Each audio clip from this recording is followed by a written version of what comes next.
ఇంకొక interesting element వచ్చేసి ఇప్పుడు పవన్ కళ్యాణ్ వచ్చేసి 21 సీట్లు సాధించిండు. మీరు మొదటి నుంచి కూడా మీరు మాట్లాడారు. జనసేన కలవడం వల్లనే టి టీడీపీకి బాగా ప్లస్ అయిందనేసి. సరే బీజేపీ వల్ల పెద్ద ప్లస్ ఏం లేదు. వాళ్ళకే ప్లస్ అయిందనేసి. అయితే ఇప్పుడు ప్రతిపక్ష పాత్ర ఈయనకే వచ్చింది. జనసేనకు వచ్చింది. ప్రతిపక్ష పాత్ర అంటే ఈయనకు లేదు కదా. ఈడ ఉన్న వైసీపీకి ఏం 11 వచ్చే, కాంగ్రెస్ అంటే ఖాతానే తెరవలేదు.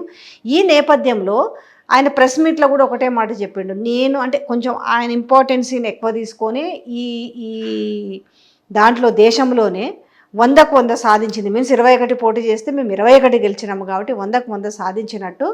కాకపోతే ఇప్పుడే ఎక్కువ బాధ్యత పెరిగింది. మేము ఇచ్చిన హామీలు నెరవేర్చక ఉంటే మాత్రం ఊరుకునే సమస్య లేదు. మేము ప్రజల తరపునే ఉంటామని అంటున్నారు. ఒకవేళ జరగని పక్షంలో ఈ 5 ఏళ్ల పాటు ఆ కూటమితోనే కలిసి ఉండే అవకాశం ఉంటుందా? ఇది 5 సంవత్సరాలు మీరు ఈ దినం హైపాత్రికలకు ప్రశ్న వేస్తున్నాను. ఇప్పటికైతే నేను ఏ రోజైతే అతను జైలుకి వెళ్ళి బాలకృష్ణ గారు, లోకేష్ గారు, పవన్ కళ్యాణ్ గారు కలిసి బయటకు వచ్చి ప్రకటించినారు. ఆ తర్వాత నేనే చెప్పాను, ఇంకా కూటమి జనసేన తెలుగుదేశం కలిసి పోటీ చేస్తే అది ఇబ్బందికర పరిస్థితే వైఎస్ఆర్సీపీకి అని ఆ దినమే చెప్పేసినాను. ఆ దినం నుంచి కూడా నేను ఈ దినం వరకు కూడా అదే స్టాండ్లో ఉన్నాను. నిన్న గెలుపులో నిజంగా చెప్తే ఆయన హీరో అని చెప్పాలి. ఎందుకు అని అంటే కూటమి ఏర్పాటు చేయటంలో అయితేనేమి, ఏది తెలుగుదేశం జనసేన కూటమిని ఏర్పాటు చేయడంలో 4 సీట్లు ఎక్కువ ఇచ్చినారా తక్కువ ఇచ్చినారా అని అనుకోకుండా 21 సీట్ ఇచ్చినా కానీ 21 సీటుకు సర్దుకొని పోవడం అనేది అతని మ్యాగ్నానిమిటీని సూచిస్తుంది. ఇంకొక 4-5 సీట్లు ఆయా 24 సీట్లు ఇచ్చి నీ దాంట్లోనూ 3 సీట్లు బీజేపీకి అని చెప్పడం అది చంద్రబాబు నాయుడు పిసినారితనాన్ని సూచిస్తుంది. అయినా ఆయన సర్దుకొని పోయినాడు. 21 సీట్లు ఇచ్చినా సర్దుకొని పోయినాడు.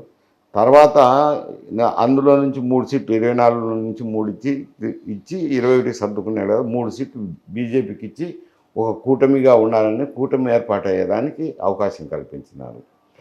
కూటమి వల్ల బీజేపీ వల్ల ఓట్లు పెరిగినాయంటే పెరిగిన మాట వాస్తవం లేదు. వీళ్ళ వల్లనే బీజేపీకి సీట్లు పెరిగినాయి. కాకపోతే పోల్ మేనేజ్మెంట్లో ఇక్కడ ప్రభుత్వం ఉంది కాబట్టి ఇబ్బందులు పాలు చేయకుండా ప్రశాంత వాతావరణంలో న్యూట్రల్గా పోలింగ్ జరిగేదానికి నిష్పక్షపాతంగా పోలింగ్ జరిగేదానికి కూటమిలో పోయిందాన అవకాశం ఏర్పడింది కూటమికి. అంటే అది తెలుగుదేశానికి లాభమే కదా. ఏ విధంగా చూసినా ఆయన త్యాగం చేసినట్టే.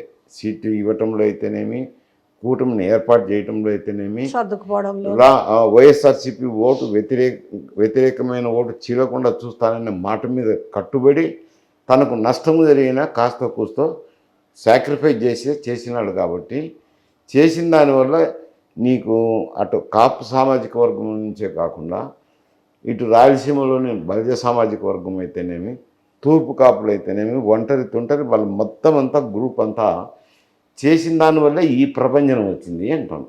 ఈ దినం ప్రభంజనం వచ్చింది. ఎవరు ఊహించినంత అత్యధిక మెజారిటీ కూటమికి వచ్చిందంటే అది వాళ్ళందరూ నిబద్ధతతో కలిసిమెలిసి చేయటం వల్ల సామాజిక వర్గం కలిసిమెలిసి చేయటం వల్లనే ఈ కూటమికి ఈ విజయానికి సోపానమైంది. కాబట్టి ఆయనకు కూడా అంటే హామీలు ఇచ్చాము, అమలు చేయాలా, అమలు చేసేది నేను కట్టుబడి ఉన్నాను అని చెప్పినాను అనుకోండి. అది కట్టుబాటే కదా. ఒక తూరి మేనిఫెస్టో రిలీజ్ చేసేటప్పుడు బీజేపీ అయితే కలవలేదు, కానీ పవన్ కళ్యాణ్ గారు తెలుగుదేశం చర్చించుకునే ఆ మేనిఫెస్టోని రిలీజ్ చేసినారు. రిలీజ్ చేసినప్పుడు ఇంప్లిమెంటేషన్ చేయాలనే దాంట్లో దానికి బాధ్యత వస్తుంది కాబట్టి ఆ బాధ్యత నా మీద ఉంది. కాబట్టి ఇంప్లిమెంట్ చేయించడంలో నేను ప్రయత్నం నా వంతు శక్తివంచన లేకుండా కృషి చేస్తానన్నది దాన్ని నేను తప్పలు పట్టాను. దాన్ని బట్టి రేపు విడిపోతారేమో అని నేను చెప్పలేనులేండి. ఇది చేస్తే ఆయన కూడా ఈయనకు తగు గౌరవం ఇచ్చి తగు ప్రాముఖ్యతనిచ్చి సముచిత స్థానం ఇచ్చి నిలుపుకోవాల్సిన బాధ్యత తెలుగుదేశం పార్టీ నాయకుడి మీద ఉంది. ఆ ప్రోగ్రాంలన్నీ ఇంప్లిమెంట్ చేస్తేనే నెక్స్ట్ ప్రజల ముందుకు పోగలరని ముందే చెప్పాను కదా.